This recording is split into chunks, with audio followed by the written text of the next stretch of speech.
はい、改めまして皆さんこんにちは。ようこそアニパ、ようこそレグホンジュニアのモノレールへ。ここは皆様ご存知の通り、動物たちの楽園アニマルパラダイス、略してアニパです。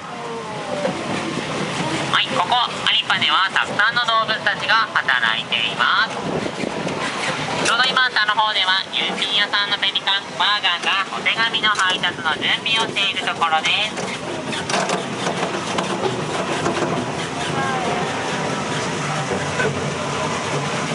はい、では続きまして正面をご覧ください。正面に見えてきているのはメリーゴーランドのアニパカルーセル。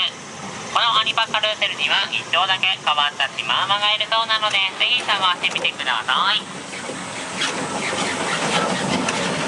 はい、そのシマウマに乗ると駆け足が速くなるそうなので、ぜひ乗ってみてくださいね。